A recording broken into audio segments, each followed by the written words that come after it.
Dr. James Forrester had no idea that one unexpected visit to his grandfather's isolated cattle ranch would change everything. His decision to extend his stay at the remote Montana property to help with a mysterious illness affecting a prize bull would lead to the discovery of a remarkable compound in native grass that would not only revolutionize cancer treatment, but also transform his struggling research career in ways he could never have anticipated. Before we jump back in, tell us where you're tuning in from, and if this story touches you, make sure you're subscribed, because tomorrow I've saved something extra special for you.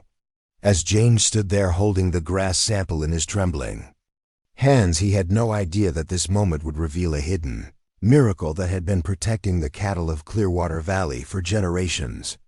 The prestigious Wilson Cancer Research Center had once been the crown jewel of oncology research on the East Coast. The imposing brick and glass complex with its cutting-edge laboratories had pioneered numerous breakthroughs in cancer treatment. Over decades, every researcher who walked through its doors carried the weight of that legacy on their shoulders, none more heavily than Dr. James Forrester. James had inherited his grandfather's passion for medical research, specifically the study of natural compounds with therapeutic potential. William Forrester had been one of the center's founding researchers, his work on plant-derived anti-cancer agents earning him international recognition. James had grown up listening to his grandfather's stories about the early days of cancer research, when scientists were making groundbreaking discoveries about natural remedies that pharmaceutical companies often overlooked. But those days of discovery seemed long gone. For the past decade, James had been searching for novel treatments for aggressive cancers, focusing on the plant-animal connection and how certain botanical compounds might influence cellular health. The growing crisis of treatment-resistant cancers had made his work more crucial than ever, but results had been disappointing. His team had screened thousands of plant species without finding anything truly promising. The center's executive committee had already sent 3 formal warnings about his department's lack of progress. The latest funding report showed that, unless they produced significant results within the next 6 months, his entire research program would be terminated. The thought of being the Forrester who failed to live up to the family legacy kept James awake most nights. His research partner, Dr. Sarah Mitchell, had started taking consulting jobs with pharmaceutical companies to prepare for the seemingly inevitable shutdown. Their lab technicians had begun quietly updating their resumes and applying for positions elsewhere. The strain was visible in the dark circles under everyone's eyes as they went through the motions of work that increasingly felt futile. But James refused to give up hope. This research wasn't just his job. It was his life's calling. The looming threat of a world where aggressive cancers continued to claim millions of lives drove him forward even as others lost faith. The only bright spot in James's increasingly desperate days was his weekly video calls with his beloved grandfather, William, who ran a small cattle ranch in the rural community of Clearwater Valley. Grandpa Will had been like a father to James after his parents' divorce, providing stability and encouragement during turbulent teenage years. William Forrester had left a promising career in biochemistry to pursue his dream of sustainable ranching 40 years ago, a decision that had baffled the family at the time. But his modest ranch had flourished, producing grass-fed beef that sold for premium prices at farmers markets across the state. More importantly, William seemed content in a way that many of James's high-achieving colleagues did not. When William mentioned during their weekly call that he was worried about one of his prize Angus bulls showing unusual symptoms, James saw an opportunity for a much-needed weekend away from the pressure of the lab. "I could drive up Friday evening," he offered. "I still remember enough from my pre-vet courses to take a look at your bull." The relief in his grandfather's voice was palpable. "That would be wonderful, Jimmy. It's been too long since you visited anyway. Fresh air might do you good." James's department-issued hybrid SUV hummed smoothly along the interstate before turning onto the rural highways that led toward the rolling hills of Clearwater Valley. As the landscape transformed from urban sprawl to agricultural patchwork, he felt some of the tension easing from his shoulders.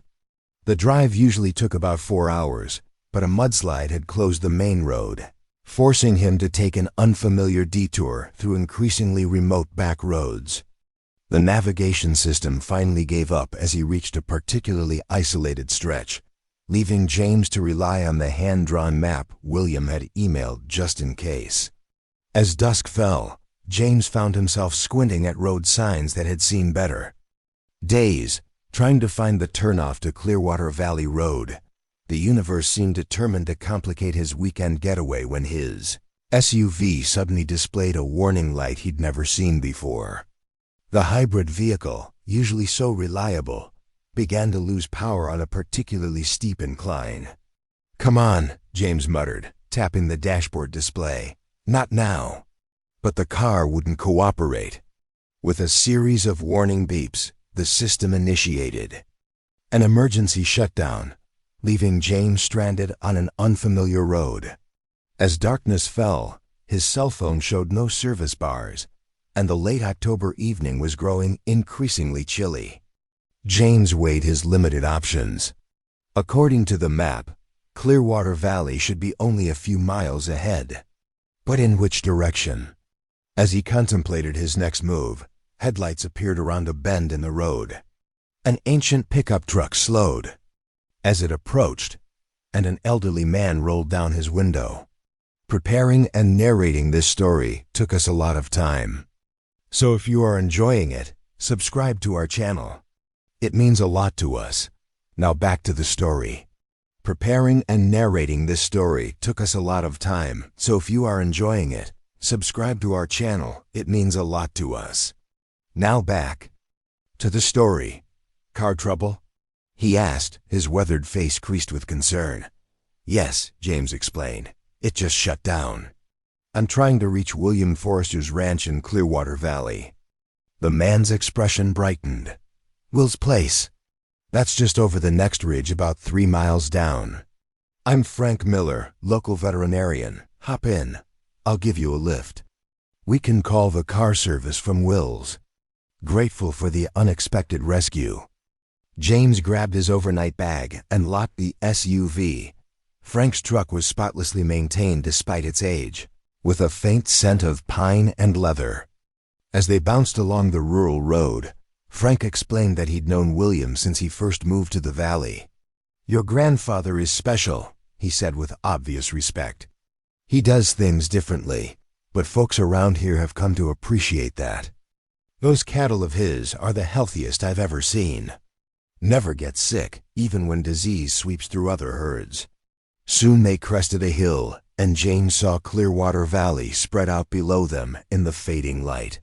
It was even more beautiful than he remembered from his childhood visits: rolling pastures, scattered farmhouses, and at the center, the small cluster of buildings that made up the village proper.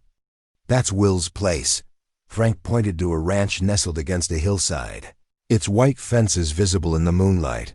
"Those green pastures with the split rail fencing. That's all his land." As they approached, James noticed something unusual. Despite the late hour, several elderly residents from the valley were gathered on William's wide front porch, engaged in animated conversation over what appeared to be cups of steaming coffee. It seemed more like a social gathering than neighbors checking in on a sick animal. Frank pulled up to the ranch house, and before James could even thank him, William burst through the front door. At 80, William Forrester remained remarkably robust, his silver hair thick, his movements energetic as he hurried down the steps. "Jimmy, you made it." William embraced his grandson warmly. "Frank, you found him, thank goodness." "His fancy hybrid gave out about 3 miles up the road," Frank explained. "Saw him standing there looking lost." "The universe works in mysterious ways," William said with a knowing smile. "Come in, Jimmy. We were just having our evening gathering." As James followed his grandfather toward the house, he couldn't helped noticing how unusually healthy and vibrant the elderly visitors appeared to be. One man, whom William introduced as Henry Thompson, mentioned he had just celebrated his 92nd birthday, yet he moved with the ease of someone 30 years younger, and engaged in the conversation with sharp wit and clear memory. Inside the ranch house was just as James remembered, warm, inviting, and filled with an eclectic mix of scientific journals and ranching manuals. The large kitchen with its massive wooden table served as the heart of the home, currently occupied by several more elderly residents enjoying what appeared to be steaks from William's grass-fed cattle. "Everyone, this is my grandson James," William announced, "the brilliant cancer researcher I've told you all about." The warm welcome was interrupted by the lowing of a bull from the direction of the barn. William's expression shifted to concern. "That's Thunder, my sick boy. He's been off his feed for 5 days now. I was hoping you could take a look." Eager to be useful, James followed his grandfather to the barn, a modern structure that contrasted with the traditional ranch house. Inside, the space was immaculate with separate stalls for the breeding stock and state-of-the-art equipment that seemed surprisingly sophisticated for a small operation. Thunder, a magnificent Angus bull with a glossy black coat, lay in a comfortable stall bedded with fresh hay. He raised his head weakly as they entered. "He's not eating properly, and he's lost weight," William explained, stroking the bull's neck gently. "Frank checked him yesterday, but couldn't find anything obviously wrong." James examined the bull carefully, drawing on long-forgotten veterinary knowledge. "His temperature is slightly elevated. Could be a mild infection." "Have you started any treatments?" "Just some herbal remedies so far," William said. "I prefer to avoid antibiotics unless absolutely necessary. They disrupt the beneficial microorganisms." Something in his grandfather's tone caught James's attention. "The beneficial microorganisms?" William hesitated, then seemed to make a decision. "Let me show you something while we're out here." He led James to a small laboratory setup at the back of the barn, a space James had never seen during his previous visits. It contained basic but functional equipment, a microscope, a small centrifuge, test tubes, and a modest incubator. "You have a lab in your barn?" James asked, unable to hide his surprise. William smiled slightly. "I may have left academia, but I never stopped being a scientist. I've been studying the native grasses on my ranch for years. There's something special about them, Jimmy. Something I've been documenting privately." Before James could ask more questions, they were interrupted by Frank calling from the ranch house. He'd contacted the Hybrid Vehicle Assistance Service, but no technicians would be available until Monday morning at the earliest. The remote location and weekend timing complicated matters. "Looks like you're stuck with me for a few days," James told his grandfather with a rueful smile. "Perfect timing," William replied with that same enigmatic expression James had noticed earlier. "Now you can really help me with Thunder, and maybe I can show you some of my research." Back at the house, the evening gathering was winding down. James noticed that several of the elderly visitors were taking small packages of what appeared to be fresh beef as they prepared to leave. "Your weekly supply," William said to Henry Thompson, handing him a wrapped package. "Don't forget to have some tonight." "As if I would," Henry replied with a laugh. "Best medicine I've ever had, and my arthritis hasn't bothered me in years." Once the visitors had departed, William prepared a late dinner for James, accompanied by a glass of red wine from a local vineyard. "Try it," he encouraged when James hesitated. "It's nothing like the mass-produced stuff." The wine was surprisingly complex and smooth, with none of the harshness James had expected. As they ate, William asked about James's research at the Wilson Center, listening intently as his grandson described the challenges of finding effective approaches to cancer treatment. "The fundamental problem," James explained, warming to his subject, "is that we still don't fully understand the mechanisms of cancer resistance. By the time conventional treatments fail, The cancer has often mutated significantly. We've been investigating plant compounds that might overcome this resistance, but haven't found any significant leads yet. William nodded thoughtfully. The plant kingdom is incredibly diverse. Sometimes the most powerful effects come from unexpected sources. There was something in his grandfather's tone, a hint of hidden knowledge that piqued James's curiosity. But before he could probe further, exhaustion from the long drive and eventful evening overcame him. William showed him to the comfortable guest room, the same one he'd used during childhood visits. "We'll talk more tomorrow," William promised. "And you can tell me more about your research challenges." That night, James slept more deeply than he had in months. The worries about his funding and future, temporarily held at bay by the peaceful surroundings and his grandfather's warm welcome. He dreamed of cattle grazing in sunlit pastures and elderly people hiking mountain trails with surprising agility under the bright Montana sky. Morning brought clear skies and the enticing aroma of coffee and bacon. James found William already at work in the kitchen preparing breakfast while simultaneously reviewing what appeared to be scientific data on his tablet. "You're still keeping up with the literature," James observed, accepting a mug of coffee gratefully. "Of course," William replied. "Just because I left the academic world doesn't mean I stopped learning. I subscribe to several journals in biochemistry and oncology." After breakfast, they returned to the barn to check on Thunder. The bull seemed slightly improved, more alert and willing to nibble at the fresh hay William offered. While William tended to his other cattle, James found himself drawn to the small laboratory space, curious about what research his grandfather might be conducting. The microscope was set up with a slide already in place. Unable to resist, James adjusted the focus and peered through the eyepiece. What he saw made his scientific curiosity immediately sharpen. Unusual cellular structures, unlike any common plant cells he recognized. "I see you found my little project," William said from behind him, not sounding upset at the intrusion. James looked up from the microscope. "What am I looking at?" "These are cells from a native grass species." William came to stand beside him. "I call it Agrostis anticarcina, though that's my informal name. Not officially recognized, of course. It's a strain I've isolated that only grows in specific areas of my pasture." "They look somewhat similar to certain medicinal plants," James observed, "but with significant structural differences." "What do they do?" William hesitated, then seemed to make a decision. "That's the extraordinary part. I believe they produce compounds that have powerful anti-cancer properties, possibly even effective against resistant forms." James's scientific skepticism immediately surfaced. "That's a remarkable claim. What evidence do you have?" "Observational data primarily," William admitted.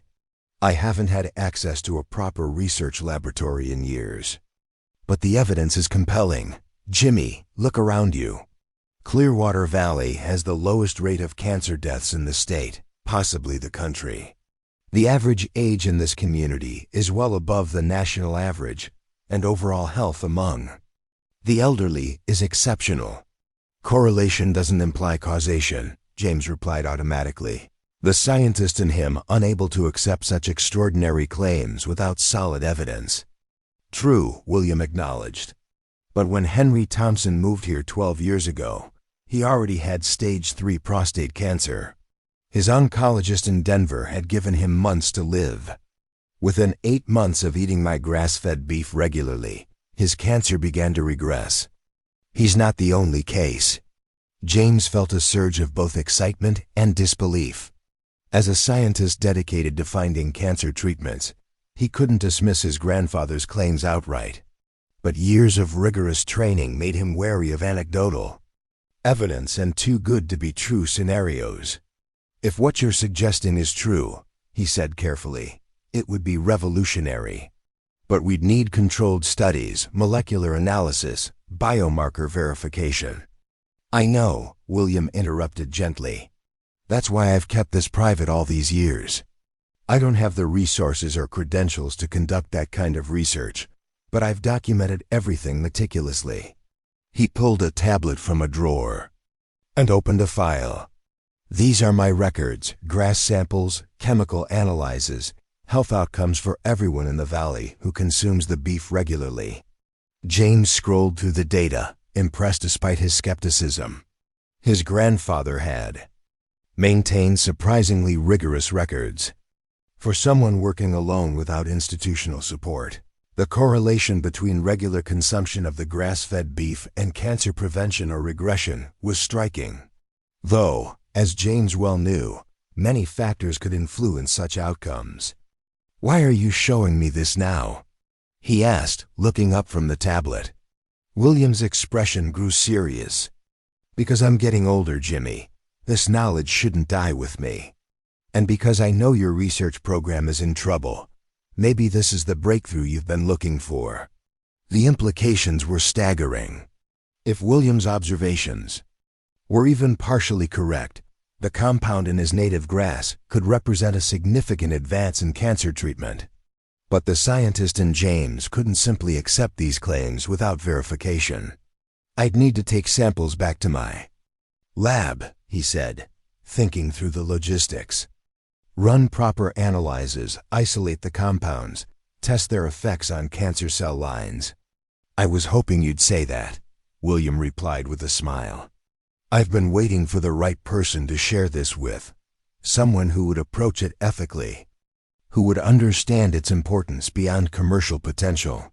As they discussed next steps, James's mind raced with both excitement and caution. The professional implications alone were enormous.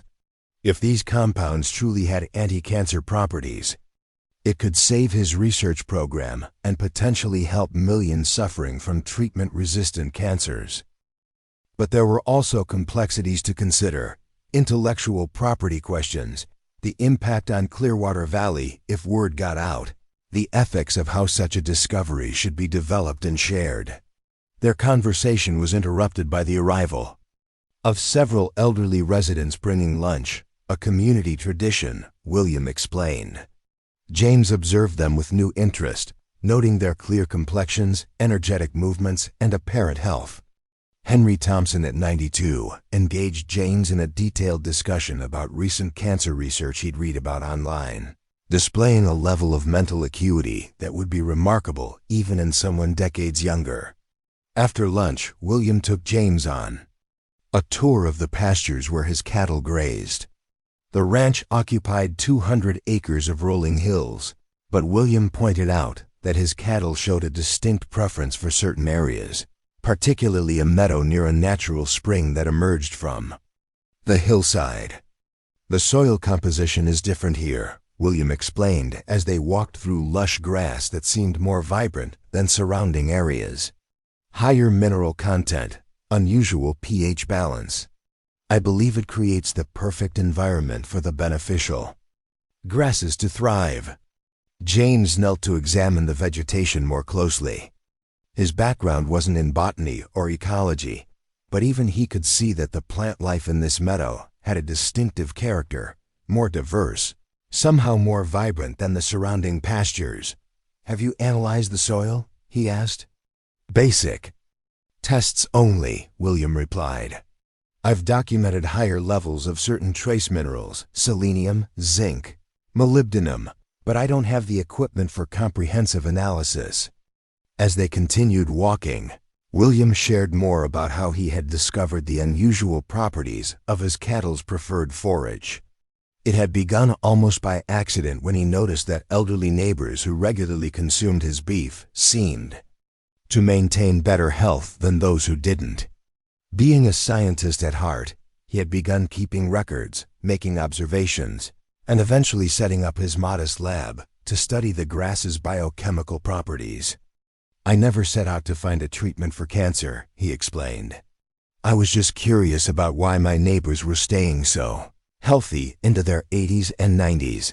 The cancer-fighting benefits became apparent over time, especially when Henry arrived with his terminal diagnosis and experienced such dramatic improvement. By the time they returned to the ranch house, James's scientific mind was fully engaged with the possibilities.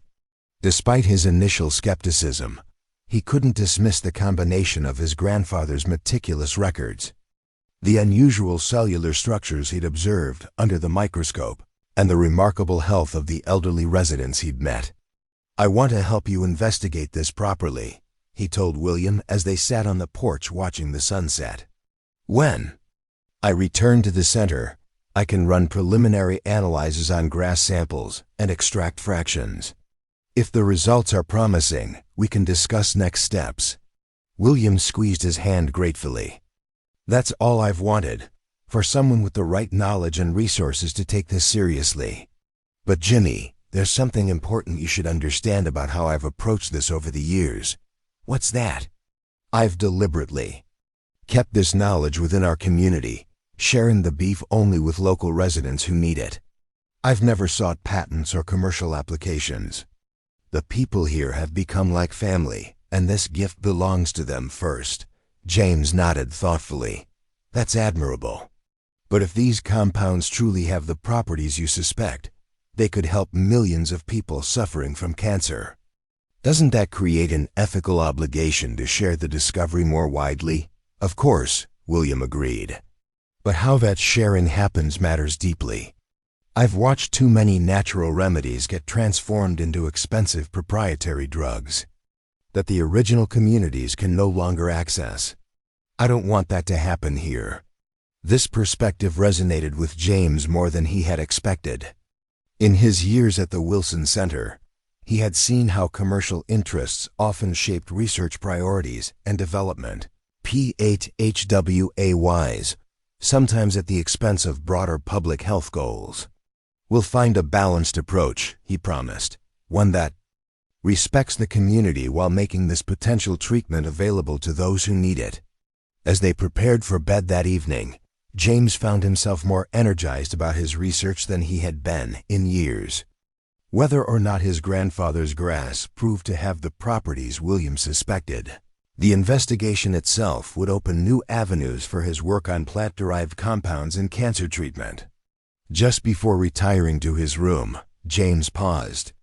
In the doorway, "Grandpa, how long have you known about these grasses and their potential effects?"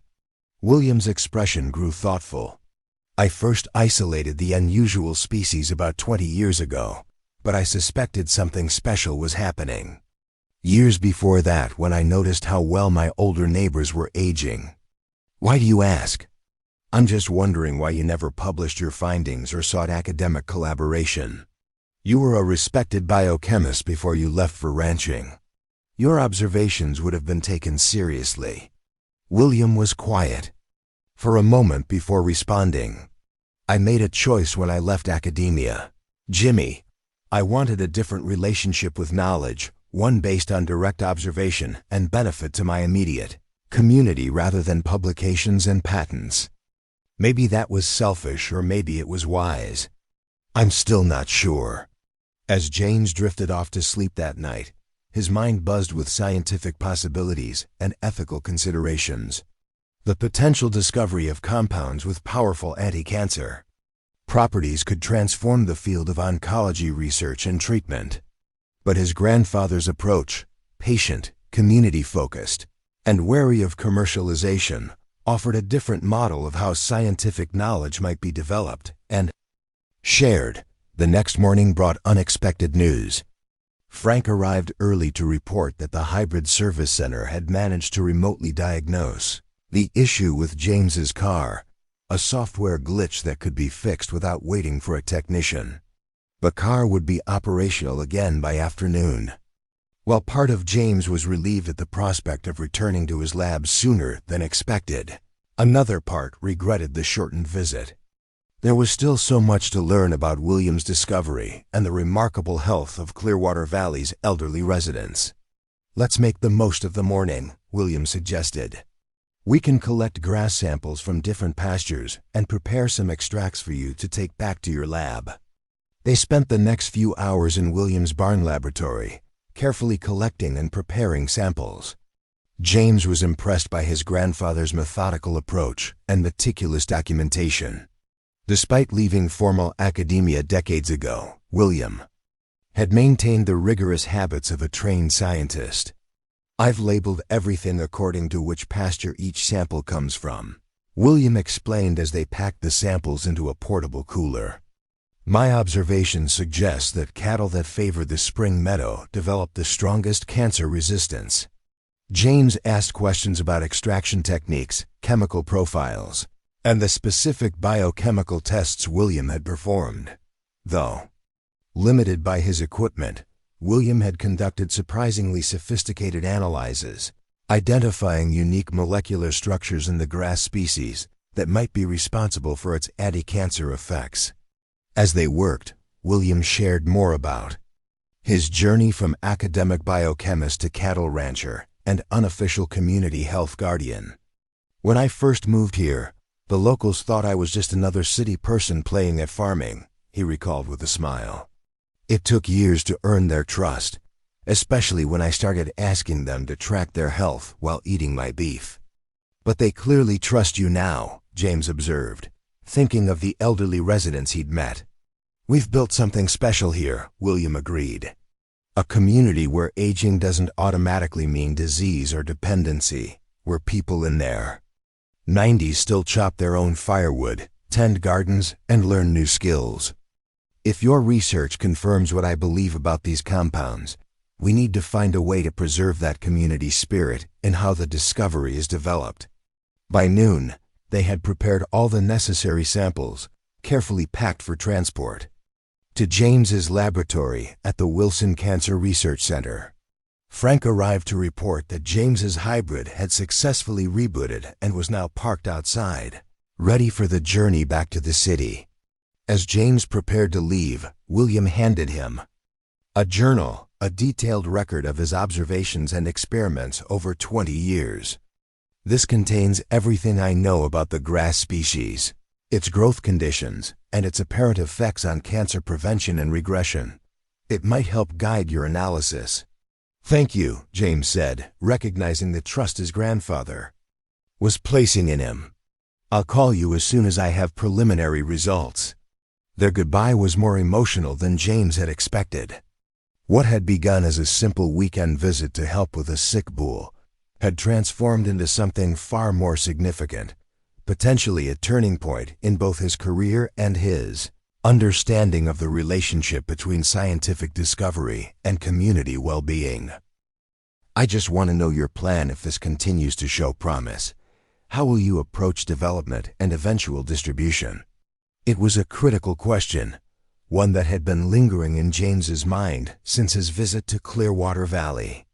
The typical pathway would involve patenting the compounds, then partnering with pharmaceutical companies for development and clinical trials. But that approach often led to expensive treatments inaccessible to many who needed them. "I've been thinking about alternative models," James admitted, "ways to ensure this remains accessible and affordable if it proves effective.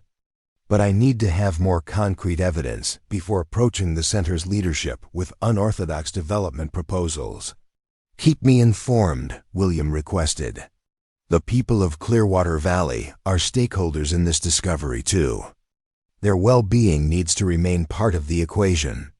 The next major breakthrough came 3 days later when their cancer cell line tests showed remarkable results. Clearwater 1, as they now called the primary compound, significantly inhibited growth in multiple resistant cancer cell lines and induced apoptosis, programmed cell death, in tumors that typically evaded conventional treatments. "The efficacy is unprecedented," Sarah said as they reviewed the data together. "I've never seen anything like this in all my years of cancer research." James felt simultaneously elated and sobered by the implications. "We need to replicate these results multiple times to confirm, and we should test against different cancer types to ensure the effect is consistent." "Agreed," Sarah nodded. "But James, I think it's time to bring Dr. Blackwell into the loop. We're going to need the department chair's support to take this to the next level." Dr. Victoria Blackwell, chair of the Experimental Therapeutics Department and James's direct supervisor, was known for her scientific rigor and strategic thinking. She had been supportive of James's work, but had also made it clear that without significant progress, funding reallocation was inevitable. They scheduled a meeting for the following morning, preparing a comprehensive presentation of their findings thus far. James barely slept that night, rehearsing how he would explain not just the scientific breakthrough, but also his vision for its ethical development, a vision shaped by his grandfather's community-centered approach. Dr. Blackwell listened attentively as James and Sarah presented their findings, occasionally asking sharp questions about methodology or interpretation. Her expression remained neutral, giving no indication of her thoughts until they had finished. "Let me be sure I understand," she said finally. "You've discovered a novel compound in a native grass species from your grandfather's ranch, characterized its molecular structure, and demonstrated significant activity against resistant cancer cell lines. And this discovery happened because your hybrid SUV broke down during a weekend visit." Put that way, it sounded almost absurd. James nodded. "I know how it sounds, but the data speaks for itself." Dr. Blackwell studied the results again. "The efficacy is remarkable. If these results hold up under further testing, this could represent a significant advance in treating resistant cancers." She looked up at James. "And your grandfather has been documenting cancer prevention and regression in elderly people consuming beef from cattle grazing on this grass for 20 years? "Yes. His records show consistent patterns of cancer resistance and even remission in cases of previous diagnoses." "Extraordinary claims require extraordinary evidence," Dr. Blackwell said, echoing the scientific mantra. "But I must admit, your preliminary data is compelling. What are you proposing as next steps?" James outlined their plan: repeated validation of the cell culture results, expansion to additional cancer cell lines, further characterization of the molecular mechanisms, and preparation for potential animal studies. Throughout, he emphasized the importance of maintaining a careful, methodical approach despite the excitement of their findings. Beyond the scientific work, Dr. Blackwell asked, "Have you considered the development pathway if these results continue to be positive?" This was the moment James had been preparing for. "I have some unorthodox ideas about that," he admitted. "The traditional approach would be patents and pharmaceutical partnerships, but I've been considering alternatives that might ensure broader access and community benefit." Dr. Blackwell raised an eyebrow. "Such as a hybrid model," James explained. "We would patent the key compounds to prevent exploitation, but license them through a foundation that would ensure affordable access and reinvestment of proceeds into further research and community health initiatives." "Idealistic," Dr. Blackwell commented, "but potentially problematic from the center's perspective. Our funding model depends partly on royalties from commercially successful discoveries." "I understand that," James acknowledged. "But this discovery has unique origins. It comes from a community that has been benefiting from it for years. I believe we have an ethical obligation to ensure they maintain access and that the development pathway respects that origin." Dr. Blackwell was silent for a moment, considering. "Your scientific findings are significant enough to warrant further investigation. I'll authorize additional resources for the next phase of research.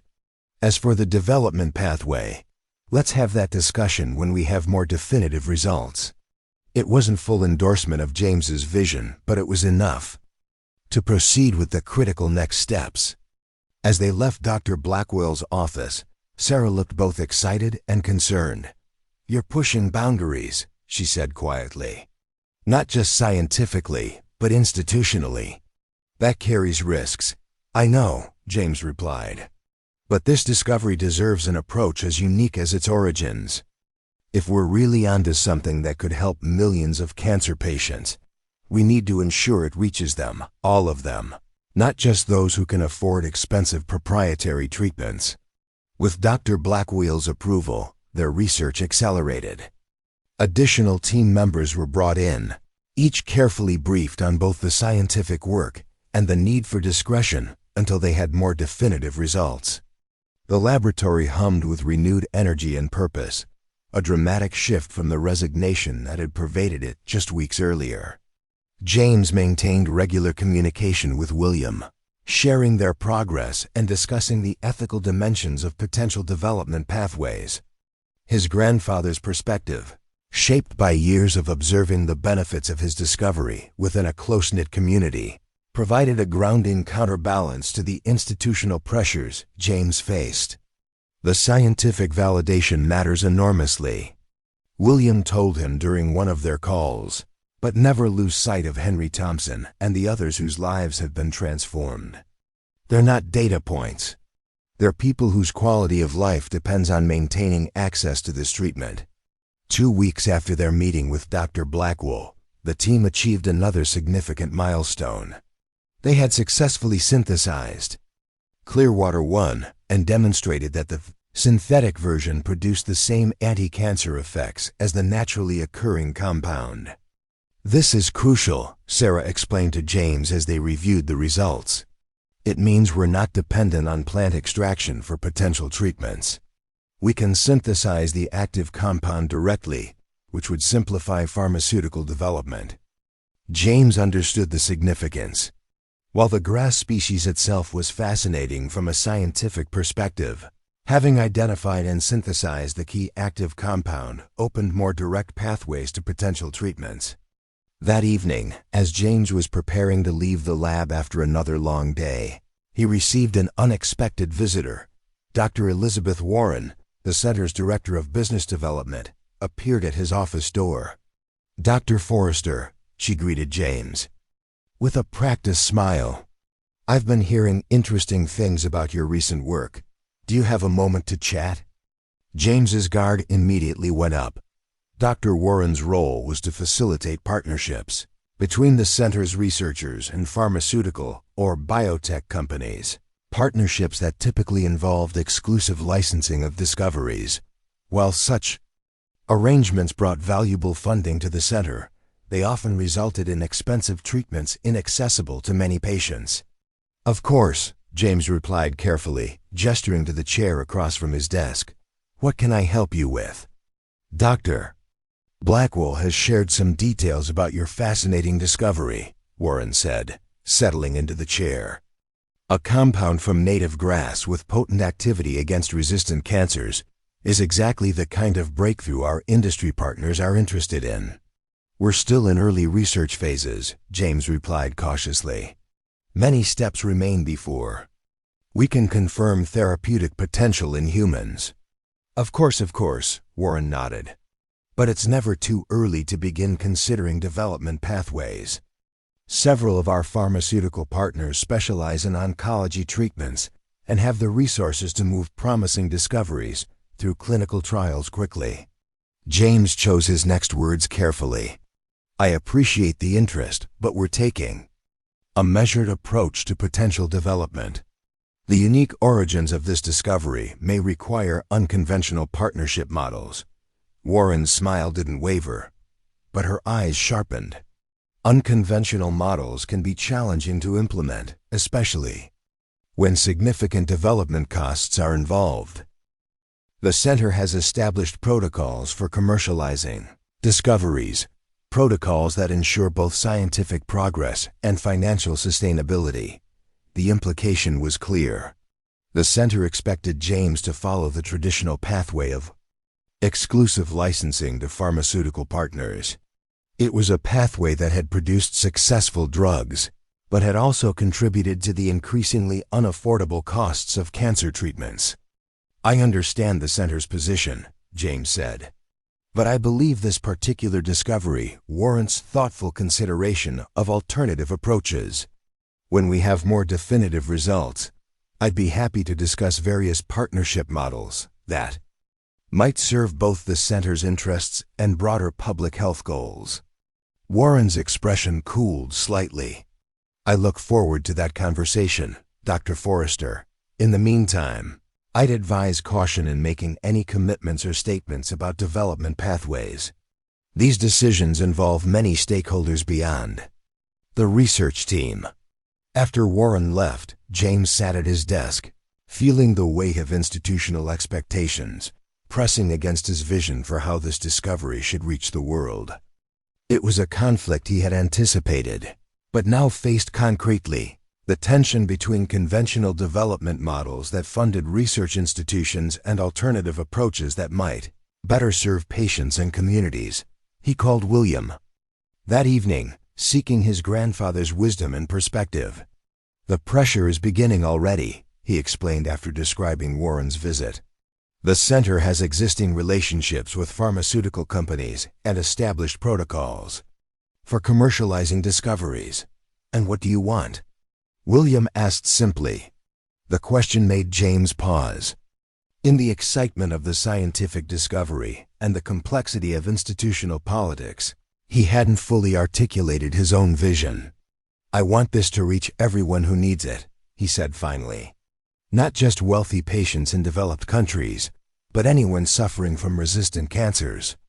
I want the communities that contributed to the discovery, like Clearwater Valley, to maintain access and benefit. And I want the development process to honor the natural origins of the compounds, not just extract them for profit." "That's a worthy vision," William said warmly, "and a challenging one to implement within traditional systems. But if the science is as revolutionary as it appears to be, you may have more leverage than you realize." As they continued talking, an idea began to take shape, one that might bridge the gap between institutional needs and James's ethical vision. What if they could create a new model of scientific development? One that protected core intellectual property while making the benefits widely accessible. It would require careful planning, James mused, and support from key stakeholders within the center. But if the results continue to be this promising, we might have enough leverage to chart a different course. After ending the call, James stayed up late into the night, researching alternative models for developing and distributing medical treatments. He studied open-source pharmaceutical initiatives, hybrid licensing models, and innovative partnerships between research institutions and public health organizations. Somewhere in this landscape of alternatives, there might be a pathway that could transform not just cancer treatment, but the broader approach to developing life-saving medicines. The next morning, energized despite his late night, James arrived at the lab to find Sarah and Rodriguez already at work preparing for the next phase of experiments. "We need to talk about development pathways," he told them, closing the door to ensure privacy. "Dr. Warren visited me yesterday, and it's clear. The center expects us to follow conventional commercialization routes." "That's standard procedure," Sarah pointed out. "And it does ensure funding for future research. But at what cost?" James challenged. "Treatments that many patients can't afford? Communities like Clearwater Valley losing access to something that has benefited them for years?" He outlined the alternative approaches he had been researching, explaining his vision for a development pathway that would protect intellectual property while ensuring broad access and benefit sharing. Rodriguez looked thoughtful. "It's ambitious," he said. "But if any discovery could justify a new approach, it's this one. The potential impact is enormous." Sarah was more cautious. "The center won't easily deviate from established protocols, especially with something this potentially valuable. We'd need compelling arguments and key allies." "Then let's develop those arguments and find those allies," James said with determination. "Starting with irrefutable scientific evidence of efficacy." With renewed purpose, the team returned to their work, focusing on generating the robust evidence that would form the foundation of their case. As they prepared for the next crucial phase of testing, James felt himself standing at a crossroads, not just in his scientific career, but in his understanding of how groundbreaking discoveries should benefit humanity. The grass from his grandfather's ranch had already transformed his research path and potentially saved his department from funding cuts. but its greater potential to transform lives affected by resistant cancers and possibly create a new model for ethical, scientific development was still unfolding before him. It was a journey that would require not just scientific rigor, but moral courage and strategic vision to navigate the complex landscape ahead. The following weeks brought a whirlwind of activity in James's laboratory. With Dr. Blackwell's approval, they had expanded their team to include specialists in pharmacology and animal models of cancer. Their work proceeded along two parallel tracks: further characterization of the GRAS compounds and preparation for preclinical testing in mouse models of resistant tumors. Every new result reinforced their initial findings. Clearwater 1, which they now called revolutionize, showed remarkable stability and bioavailability in preliminary tests. Even more exciting, they had identified two additional compounds in the GRAS with complementary anti-cancer properties. Together, these compounds appeared to create a synergistic effect greater than any single compound alone. It's like they evolved specifically to fight cancer, Dr. Monique Davis, the pharmacologist who had joined their team, remarked as they reviewed the latest data. One compound inhibits tumor growth, another reduces inflammation, and the third appears to block the pathways cancer cells use to develop resistance to treatments. Nature's combination therapy. Nature is often the best chemist, James replied, thinking of his grandfather's cattle grazing in specific pastures, instinctively consuming the grasses that contained these remarkable compounds. There was a beautiful symbiosis at work. The land, the plants, the animals, and now potentially humans, all connected through these molecular structures. As their scientific work progressed, James continued researching alternative development models, building a case for a more open and equitable approach to bringing their discovery to patients. He found precedents in open-source pharmaceuticals, patent pools for essential medicines, and innovative licensing strategies that balanced commercial viability with broad access. One evening, working late in his office, James was surprised by a knock at his door. Dr. Blackwell stood in the doorway, her expression unreadable. "Do you have a moment, Dr. Forrester? I think it's time we had a candid conversation about where this research is heading." James invited her in, heart racing. Slightly. Had Dr. Warren complained about his reluctance to pursue conventional commercialization? Was funding about to be restricted due to his unorthodox ideas? Dr. Blackwell settled into the chair across from James's desk, her posture perfectly composed as always.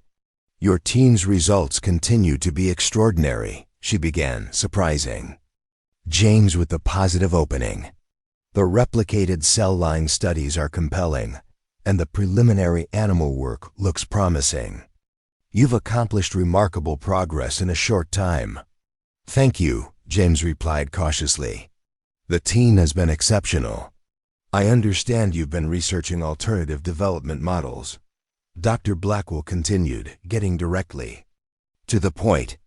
"Dr. Warren mentioned your reluctance to discuss traditional pharmaceutical partnerships." James took a deep breath, preparing to defend his position. "Yes, I believe this discovery warrants consideration of more open and equitable development pathways. The compounds originate from a community setting where they've benefited people for years without commercial exploitation. I feel a responsibility to honor that origin." To his surprise, Dr. Blackwell nodded thoughtfully. "I appreciate your ethical concerns, and they're not without merit. But I need to be certain you understand the institutional realities we face." She proceeded to explain the complex funding mechanisms that supported the Wilson Center, a mixture of government grants, private donations, and critically, royalties from commercialized discoveries. These royalties funded not just further research but also educational programs and community outreach initiatives. "The traditional development pathway isn't solely about profit," Dr. Blackwell emphasized. "It sustains our broader mission and enables future discoveries that might never receive initial grant funding." James listened attentively, recognizing the genuine constraints within which Dr. Blackwell operated. When the department chair finished, James took a moment to gather his thoughts. "I understand the center's financial model," he said carefully. "And I'm not suggesting we abandon intellectual property protection or forego reasonable returns on this discovery. What I'm proposing is a hybrid approach that could potentially serve both the center's financial needs and broader public health goals." He outlined his developing vision, a foundation that would hold the primary patents, with the center as a major stakeholder. This foundation would implement tiered licensing strategies, commercial rates for wealthy markets, reduced rates for middle-income countries, and minimal or no-cost licensing for low-income regions where cancer was increasingly prevalent, but treatment options severely limited. The global market for cancer therapeutics is projected to reach over $250 billion annually by 2030, James pointed out. Even with an equitable licensing approach, the returns could be substantial. And by demonstrating leadership in ethical biomedical development, the center could attract new donors and partners specifically interested in supporting this model. Dr. Blackwell listened without interruption, her expression thoughtful. When James finished, she remained silent for a moment. "It's an ambitious vision," she finally said, "and not without merit. But it would require support from the center's board and executive leadership, many of whom favor proven approaches to commercialization. Would you be willing to help me make the case?" James asked directly. "If our results continue to be this promising, we'll have created something of enormous value that should give us some leverage in determining how it reaches patients." Dr. Blackwell studied James with new interest. "You're not just a scientist, Dr. Forrester. You're becoming a strategic thinker about how science serves humanity. That's rarer than it should be." She stood to leave but paused at the door. "Continue your research on alternative models alongside your scientific work. When we have definitive preclinical results, I'll arrange a meeting with the center director. I'm not promising support, but I'm willing to ensure your ideas receive fair consideration." It was more than James had hoped for, not approval, but an opening, a chance to challenge conventional approaches if their scientific results were compelling enough. The next morning, he received unexpected news. William called to report that Thunder, the bull whose illness had prompted James's fateful visit, had fully recovered and was now back to his normal vigorous self. "He's the picture of health again," William said, the smile evident in his voice. "Sometimes what looks like a problem is actually the beginning of something new." The metaphor wasn't lost on James. What had begun as a simple visit to help with a sick bull had blossomed into a potentially revolutionary scientific discovery and a personal awakening about his role in determining how that discovery would impact the world. 3 days later, the team reached another significant milestone. The first round of testing in mouse models of resistant cancers showed remarkable results. Mice treated with resistazole and the complementary compounds showed significant tumor regression and improved survival compared to untreated controls. "The effect size is unprecedented," Dr. Davis reported during their team meeting, unable to contain her excitement. "Particularly in the models of pancreatic and triple-negative breast cancer, which are notoriously resistant to current treatments. We're seeing tumor regression of more than 80% in some cases. How confident are we in these results?" James asked, knowing the importance of scientific rigor, especially with findings this extraordinary. "We've run 3 separate cohorts with consistent outcomes," Dr. Davis confirmed, "and we've used multiple assessment measures, both imaging and biochemical. The data is robust."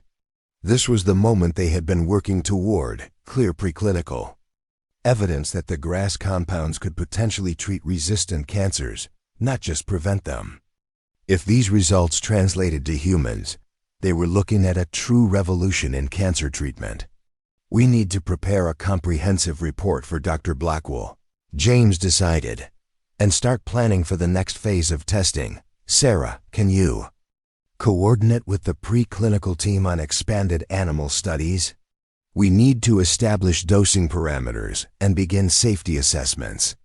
As the team dispersed to their various tasks, James felt the weight of responsibility settling more firmly on his shoulders. The scientific validation was proceeding even better than he had hoped. Now he needed to ensure that the development pathway would honor both the origin of this discovery and its potential to help millions suffering from resistant cancers. He scheduled a trip to Clearwater Valley for the following weekend, feeling a need to reconnect with the source of their breakthrough and to discuss next steps with William in person. The drive gave him time to reflect on how dramatically his professional life had transformed in just a few weeks, from facing the likely termination of his research program to leading a team, making potentially historic advances in cancer treatment. When he arrived at the ranch, James found William in the barn with Thunder and the other cattle. The bull that had been so ill during his last visit was now robust and energetic, embodying the vibrant health that characterized all the animals at Clearwater Ranch. "He's completely recovered," James said, leaning against the fence to watch the powerful animal. "Life finding its way," William replied with a smile. "Just as your research is offering a way forward for those battling resistant cancers." They spent the morning checking on the cattle and collecting fresh grass samples for additional analysis. James noticed that the ranch seemed busier than during his previous visit, with several elderly residents helping with various chores or simply sitting on the porch enjoying the rural tranquility. "Word has spread about your research," William explained as they walked toward the house for lunch. "The community is excited about the possibility that something from our valley might help people around the world." Over lunch, James shared the latest research results and the ongoing discussions about development pathways. William listened attentively, asking insightful questions about both the science and the institutional politics. "What I need now," James concluded, "is a concrete proposal that balances everyone's interests: the center's need for research funding, the legitimate costs of clinical development, and the ethical imperative to ensure broad access." William considered this challenge thoughtfully. "Perhaps you need to expand your thinking about stakeholders," he suggested. "Who else might have an interest in an alternative development model for cancer treatment?" The question sparked a new line of thinking for James. Patient advocacy organizations, he realized, had been increasingly vocal about drug pricing and access issues, and philanthropic foundations focused on global health equity might provide alternative funding sources that could reduce dependence on traditional pharmaceutical partnerships. "Exactly," William nodded. "If you can build a coalition of stakeholders committed to an equitable development model, you create leverage that a single researcher or even a prestigious center wouldn't have alone." This perspective expanded James's strategic vision. He had been thinking primarily about convincing his own institution, but perhaps the approach needed to be broader, bringing external partners to the table who shared his commitment to equitable access. After lunch, they walked to the special meadow where William's cattle preferred to graze. The area was lush with diverse vegetation, a stark contrast to the monoculture fields that characterized much industrial agriculture. "Diversity creates resilience," William observed, gesturing toward the varied plant life in ecosystems, in microbiomes, and in approaches to solving human problems. "Your alternative development model is another form of diversity, challenging the monoculture of traditional pharmaceutical development." James knelt to examine the soil that had fostered the remarkable grasses at the heart of their discovery.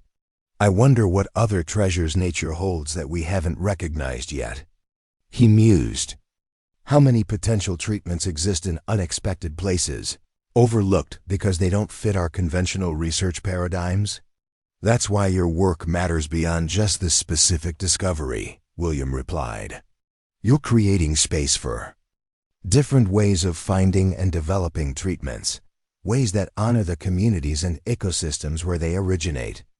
Their conversation was interrupted by the arrival of Henry Thompson, The 92-year-old resident whose apparent cancer remission had been one of William's most compelling case studies. Despite his advanced age, Henry moved with surprising vigor, carrying a toolbox for some repairs he was planning to make to William's fence. "I heard our scientist was back," he said, joining them in the meadow. "Come to check on your miracle grass." James smiled at the characterization. "It's not my grass. If anything, it's yours. You and the other community members have been benefiting from it for years." Henry nodded approvingly. "My son's an oncologist in Boston. He sees resistant cancer patients every day. People my age who've tried everything and run out of options. When I think about how different my life is," he gestured to the tools he carried, "the meadow where he stood independently, everyone deserves this chance." Henry's perspective reinforced James's determination to find a development pathway that would make their treatment accessible to patients, regardless of economic status or geographic location. This wasn't just an abstract ethical principle, but a concrete human need embodied by Henry and millions like him around the world. When James returned to the Wilson Center on Monday, he approached his work with renewed purpose and clarity.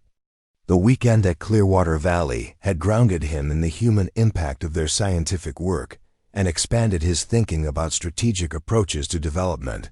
He scheduled meetings with several patient advocacy organizations and global health foundations, exploring potential partnerships that could support an alternative development model.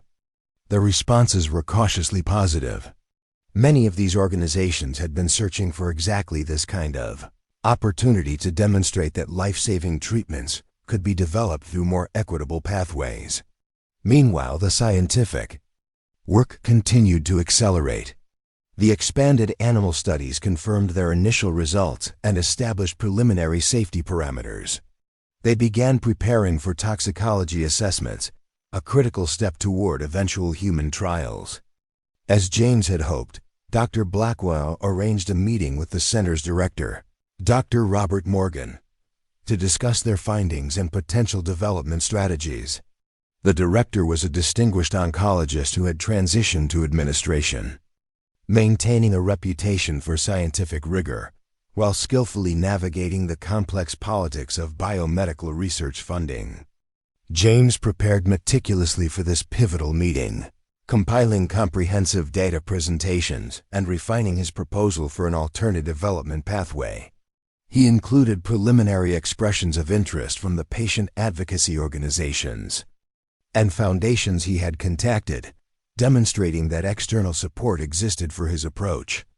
The meeting was scheduled for a Thursday afternoon. That morning, James received an unexpected call from Dr. Warren, the business development director. "Dr. Forrester," she began without preamble, "I understand you're meeting with Dr. Morgan today to discuss development pathways for your discovery." "That's correct," James confirmed, wondering how Warren had learned of the meeting and what her interest might be. "I wanted to inform you that I've already had preliminary discussions with several of our pharmaceutical partners about your work. There's significant interest, particularly from Veritas Pharmaceuticals. They're prepared to offer substantial funding for exclusive development rights." James felt a surge of concern. These discussions had occurred without his knowledge or input, potentially undermining his ability to advocate for alternative approaches. "I appreciate your efforts to generate interest," he replied carefully. "But as the lead researcher, I believe I should be involved in any discussions about development partnerships." "Of course," Warren agreed smoothly. "I merely wanted to establish preliminary interest.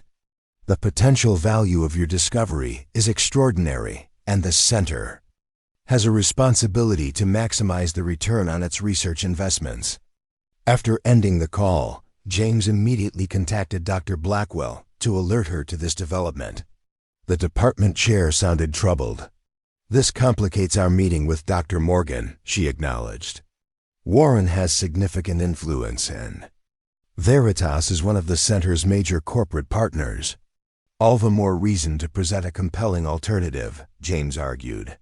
We can't allow momentum toward conventional partnerships to override consideration of more equitable approaches. When they arrived at Dr. Morgan's office that afternoon, James was surprised to find Dr. Warren already present. The business development director smiled professionally, but her presence clearly signaled that this would be a more contested discussion than James had anticipated. Dr. Morgan welcomed them warmly, his manner genial but analytical as he reviewed the scientific data they presented. He asked insightful questions about methodology and interpretation, demonstrating that despite years in administration, he remained a sharp scientific mind. "These results are extraordinary," he concluded after their presentation. "If they translate to humans, we're looking at a potential paradigm shift in cancer treatment. The question now becomes how best to move toward clinical development." This was the opening James had been waiting for. He outlined his proposal for a foundation-based development model with tiered licensing to ensure global access while still generating significant returns for the center and development partners.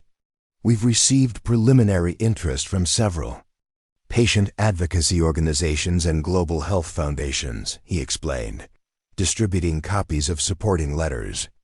"They see potential for a new model of ethical drug development that could set precedents beyond this specific treatment." Dr. Warren intervened before Dr. Morgan could respond. "While these alternative models sound appealing in theory, they lack the established infrastructure and experience of our pharmaceutical partners. Veritas Pharmaceuticals has expressed strong interest in exclusive development rights and is prepared to commit substantial resources to accelerate clinical trials." "At what cost to patients?" James challenged. "The average price for new cancer treatments developed through traditional pharmaceutical pathways exceeds $150,000 annually, unaffordable for most patients globally, and many even in wealthy countries. Development costs for novel therapeutics are enormous," Warren countered. "Those costs must be recouped through pricing that reflects the value delivered." Dr. Morgan listened to this exchange with a thoughtful expression. "Both perspectives have merit," he observed. "The center does depend on returns from our discoveries to fund ongoing research. But our mission ultimately centers on improving human health, which requires treatments to reach those who need them." He turned to James. "Your alternative model is intriguing, Dr. Forrester, but untested. What evidence do you have that it could successfully bring a treatment of this complexity through clinical development and regulatory approval?" It was the critical question one James had anticipated. He presented case studies of successful alternative development models, including several vaccines and treatments for neglected diseases that had reached patients through innovative partnerships between research institutions, nonprofit organizations, and manufacturers in emerging economies. "None of these examples perfectly matches our situation," he acknowledged. "But together they demonstrate that alternative pathways exist and can succeed with the right partners and structure." Dr. Blackwell, who had remained mostly silent, finally spoke. "What Dr. Forrester is proposing represents not just a development strategy for one treatment, but potentially a new model for how the Wilson Center approaches discoveries with major public health implications. There are risks, certainly, but also the opportunity for leadership in addressing one of the most criticized aspects of modern biomedicine, the disconnect between scientific progress and equitable access." Dr. Morgan considered this perspective, tapping his fingers thoughtfully on the conference table. "I'm not prepared to make a decision today on such a complex matter," he finally said, "but I am willing to authorize a dual-track approach for the next 3 months. Dr. Forrester, you may continue developing your alternative model, securing concrete commitments from the partners you've identified. Dr. Warren, you may continue preliminary discussions with pharmaceutical partners, but without making binding commitments. After 3 months, we'll reassess based on the concrete options available to us." It wasn't the unequivocal support James had hoped for, but it was a fair compromise, an opportunity to demonstrate that his alternative approach could be viable. As they left the meeting, Dr. Warren's expression made clear that she considered this merely a delay in the inevitable march toward conventional pharmaceutical development. 3 months isn't much time to build an alternative development consortium, she remarked with professional coolness, especially while simultaneously managing the scientific work. Then I'd better get started, James replied, refusing to be intimidated. Some things are worth the extra effort. Back in his office, James called William to update him on the meeting's outcome. His grandfather listened carefully before offering his perspective. You've won an opening, which is significant given the institutional forces aligned against alternative approaches. Now you need to transform that opening into a viable pathway. 3 months to build would normally take a year or more. While still overseeing the scientific work, James sighed. You're not alone in this, Jimmy, William reminded him. You have allies both within your scientific team and among the organizations that share your vision. And you have a compelling story to tell about the origin of this discovery and its potential impact. A story that begins with a sick bull and might end with a revolution in how we treat resistant cancers. And perhaps in how we develop treatments for other conditions as well, James reflected. As he hung up the phone, James felt the weight of the challenge ahead, but also the tremendous possibility it represented. The grass from Clearwater Valley had already transformed his scientific career. Now it might help transform the relationship between scientific discovery and human well-being, creating a model where breakthrough treatments could reach all who needed them, not just those who could afford them. The path would not be easy, requiring both scientific rigor and moral courage to navigate the complex landscape of biomedical development. But as he returned to the laboratory, where his team continued their work, James felt a deep certainty that this was a challenge worth embracing, not just for the millions suffering from resistant cancers, but for all those who believe that science should serve humanity equitably and compassionately. The 3-month clock began ticking immediately. James divided his efforts between overseeing the continuing scientific work and building support for his alternative development model. The days stretched long, often beginning before sunrise and ending well after midnight, but a sense of purpose fueled him despite the exhaustion. He assembled a small strategic team, including Sarah, who had surprised him by becoming an enthusiastic advocate for the alternative approach. I became an oncologist to help people with cancer, she explained simply, not to create treatments only the wealthy can access. Dr. Davis joined their efforts as well, bringing valuable contacts in global health organizations from her previous work in Africa. Together, they mapped out a strategy that would demonstrate the viability of their alternative development pathway before the crucial 3-month evaluation. Their first breakthrough came unexpectedly. An article in the prestigious journal Nature Oncology highlighted their preliminary findings on the GRAS compounds, generating immediate attention in the scientific community. James had been cautious about publishing too early, but Dr. Blackwell had encouraged them to establish scientific priority through a carefully framed research note focusing on the novel compounds and their efficacy against resistant cancer cell lines. The publication triggered a flood of inquiries from researchers, pharmaceutical companies, and patient advocacy groups. This sudden spotlight created both opportunities and challenges for James's team. Veritas has increased their offer for exclusive development rights, Dr. Warren informed James during one of their weekly update meetings, unable to hide her satisfaction. They're prepared to commit to an accelerated development timeline with projected market availability within 3 years if clinical trials are successful. And the projected price point? James asked, already knowing the answer. Warren's slight hesitation confirmed his concerns. Pricing would be determined after approval, of course, but their models suggest a range comparable to other novel biologics for resistant cancers. In other words, well over $100,000 annually, placing it beyond reach for all but the wealthiest patients or those with exceptional insurance coverage. This conventional approach would undoubtedly benefit the center financially and bring the treatment to market efficiently for some patients, but it would leave millions of others without access, including the very community where the discovery had originated. The publication also opened unexpected doors. Dr. Malik Hassan, director of the Global Cancer Access Alliance, reached out directly to James after reading their paper. "I've been following your work with great interest," he said. During their video call, his expression animated despite the early hour in Geneva. "Not just the science, which is remarkable, but also your exploration of alternative development models." James was surprised. "How did you know about that aspect?" "It wasn't mentioned in our publication." Dr. Hassan smiled. "The scientific community has its grapevine. Several colleagues at patient advocacy organizations mentioned your outreach. I'd like to help if you're open to it." This conversation marked a turning point. Dr. Hassan had extensive experience navigating the complex intersection of scientific research, drug development, and global health equity.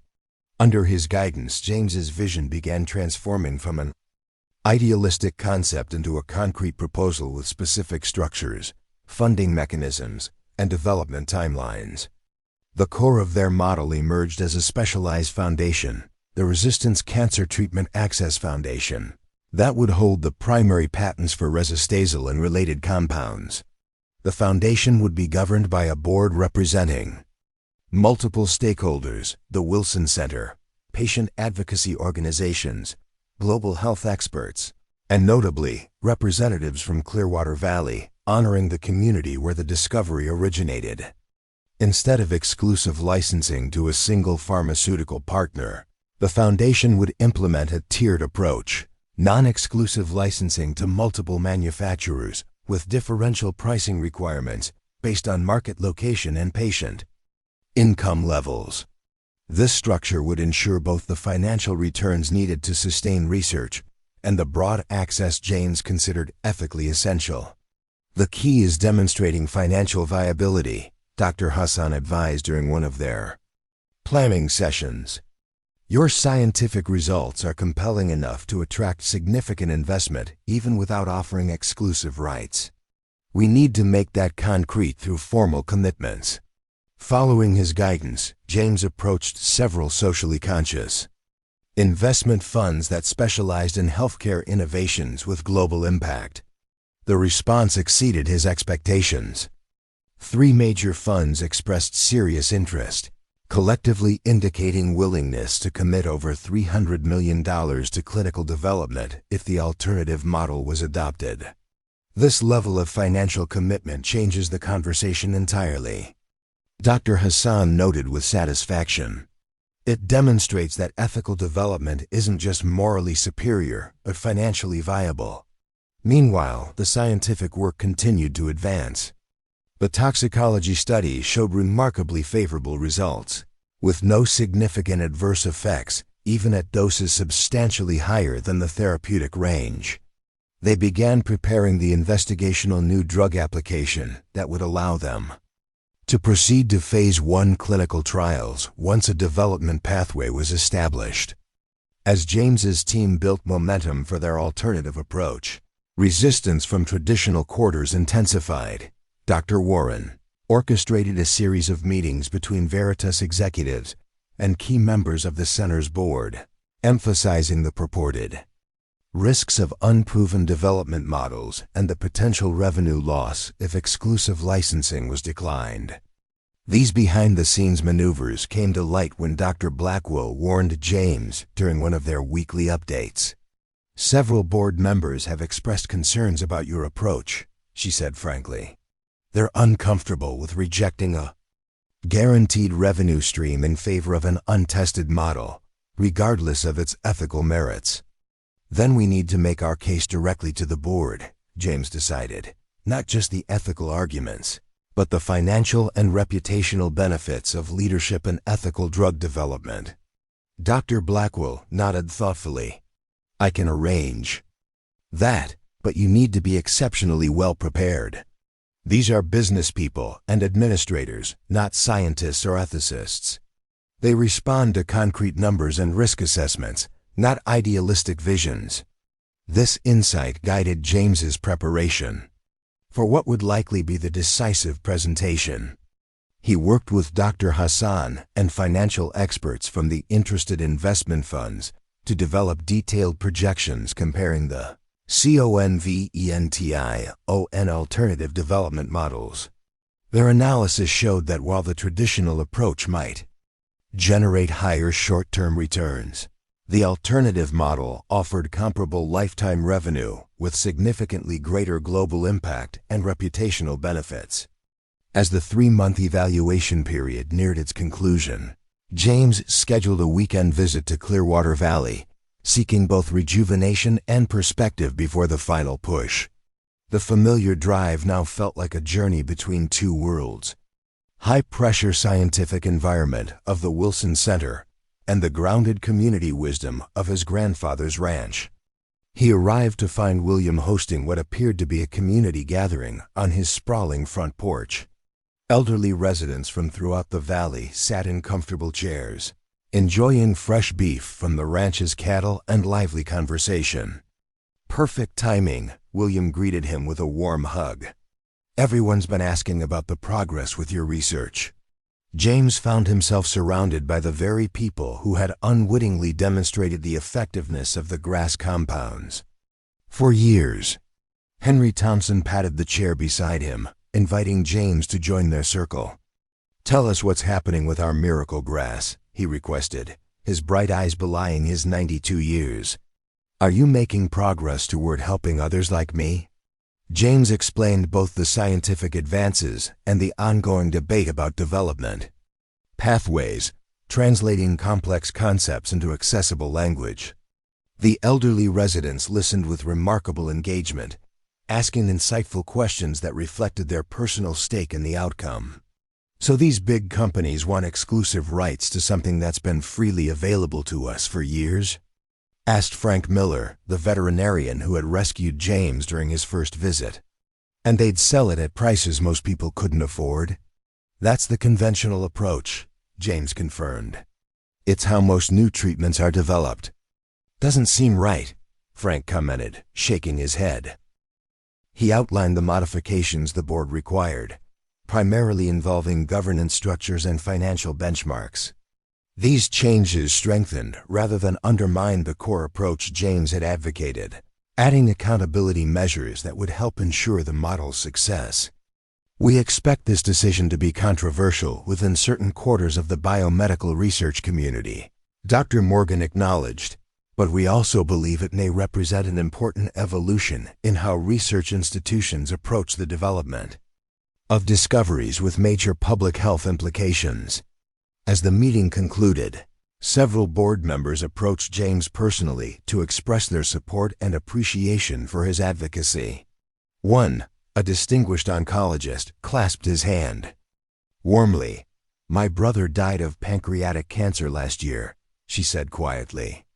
The thought that others might be spared that fate, not just the wealthy, but people across all socioeconomic levels, made this decision clear for me, despite the financial complexities. Later that evening, James called William to share the news. His grandfather's joy was evident even through the phone connection. "You've done something remarkable, Jimmy," William said proudly. "Not just advancing the science, but challenging how science serves humanity. It's only the beginning." James replied, already thinking of the complex implementation work ahead. "We still need to navigate clinical trials, regulatory approval, and building the distribution networks that will actually deliver this treatment to patients worldwide." "Yes," William agreed. "But you've created the foundation for those efforts. A structure that prioritizes access alongside innovation. That's a breakthrough as significant as the treatment itself." The following week brought a flurry of activity as they began implementing the new development pathway. The Resistant Cancer Treatment Access Foundation was formally established with an initial board including representatives from the Wilson Center, patient advocacy organizations, global health experts, and as James had insisted, two community members from Clearwater Valley, William and Henry Thompson. As James had anticipated, the decision generated significant attention within the biomedical research community. Some critics dismissed it as naive idealism that would ultimately fail when confronted with market realities. Others hailed it as a potential model for future development of treatments addressing major global health challenges. Veritas Pharmaceuticals, disappointed by the rejection of their exclusive licensing offer, initially released statements questioning the viability of the alternative approach. However, in a surprising development, their CEO requested a meeting with James and Dr. Morgan 2 weeks after the board decision. "We've been reconsidering our position," she explained during their conversation. "While exclusive licensing remains our preferred model, we see potential value in participating in your alternative approach as one of multiple manufacturing and distribution partners, particularly for high-income markets." This unexpected flexibility from a major pharmaceutical company suggested that the impact of their decision might extend beyond this specific treatment, potentially influencing industry practices more broadly. As the clinical development process began in earnest, James maintained his connection to Clearwater Valley, visiting regularly to share updates and continue collecting data from the community where it all began. During one such visit, he and William walked once again through the special meadow where the cattle grazed on the grasses that fostered the remarkable compounds. "I've been thinking about how random this all seems," James reflected. "If my car hadn't broken down that specific weekend, if you hadn't called about a sick bull, if I hadn't extended my stay, none of this would be happening." William smiled, his expression wise and serene. "Perhaps not so random." Throughout history, breakthrough insights have often emerged from unexpected connections between different worlds, in this case, a small ranching community and a prestigious research institute. Maybe we need more such connections, more scientists who find themselves temporarily stranded in places they never planned to visit. As they watched Thunder and the other cattle grazing peacefully in the distance, James contemplated the journey ahead. The clinical trials would take time. Regulatory approval would present challenges, and maintaining their alternative development model would require constant vigilance against forces pushing toward more conventional approaches. But something fundamental had shifted, not just in the specific pathway for resistasol, but in the demonstration that scientific breakthroughs could reach the world through models prioritizing both innovation and access. The compounds from Clearwater Valley grass would help millions suffering from resistant cancers, and equally important, had helped catalyze a reimagining of how medical science could better serve humanity. 6 months later, the first human clinical trial of resistasol began enrolling patients with resistant cancers who had exhausted conventional treatment options. The trial design itself reflected the alternative development model, with sites not just in wealthy countries, but in middle and low-income regions as well, ensuring that efficacy and safety would be established across diverse populations. James attended the enrollment of the first patient, a 62-year-old woman with treatment-resistant pancreatic cancer. As he watched the first infusion of the medication derived from his grandfather's ranch grass, he felt the weight of both scientific responsibility and ethical purpose. "What made you fight so hard to make sure this treatment would be accessible to everyone?" the trial's principal investigator asked him quietly as they observed the procedure. James thought of Henry Thompson and the other Clearwater Valley residents, of his grandfather's patient documentation over decades, and of the countless cancer patients worldwide who might benefit from this discovery. "Because the miracle wasn't just in the molecule," he replied. "It was in the connection between the land, the community, and their willingness to share what they'd discovered. The least we could do was honor that spirit in how we developed it." 18 months later, the preliminary results from the Phase 2 trial were announced. Resistasol had shown unprecedented efficacy against multiple forms of resistant cancer. with complete remission in nearly 40% of patients and significant tumor reduction in another 35%. The results made headlines worldwide and prompted emergency approval processes in multiple countries. True to the Foundation's mission, the treatment became available at tiered pricing levels, from full market rates in wealthy countries to at-cost distribution in the world's poorest regions. Manufacturing partnerships with facilities across multiple continents ensured broad geographic access, breaking the typical pattern of new treatments, reaching developing countries years after their introduction in wealthy markets. On the day the FDA granted full approval, James returned to Clearwater Valley to celebrate with the community where it all began. They gathered in Williams' barn, transformed for the occasion with tables laden with food prepared by residents, many of whom had directly benefited from the cattle's cancer-fighting diet for years. Dr. Morgan attended as well, having become a vocal advocate for the alternative development model pioneered with resistazole. What began as a risky departure from convention has demonstrated a viable new pathway, he told the gathered community. The financial returns have matched projections, while the global impact has far exceeded what a conventional approach would have achieved. Henry Thompson, now 94 and still remarkably healthy, raised his glass in a toast. "To the stubborn bull who got sick at just the right time," he said with a chuckle, "and to the people who recognize that some discoveries belong to all of humanity." As the sun began to set over the special meadow visible through the barn doors, James felt a profound sense of fulfillment. The journey from discovery to global access had been challenging at every step, but the result validated the persistent effort. "Ready to head back to the center tomorrow?" William asked, noting his grandson's contemplative expression. "Yes," James replied, taking one last look at the gathering of community members whose lives had intertwined with this remarkable scientific story. "We have more work to do." The success of resistazole had opened doors to exploring other compounds in the special grass species, potentially leading to additional treatments. More broadly, it had created a template that other researchers were beginning to follow, challenging the assumption that profit maximization and global access were inherently in conflict. As James watched the elderly residents of Clearwater Valley mingling with scientists from the Wilson Center, he saw the embodiment of a new approach to medical innovation, one that bridged different worlds and recognized that the greatest scientific impact comes when discoveries reach all who need them, not just those who can afford them. The journey from ranch grass to revolutionary cancer treatment had been unexpected and remarkable.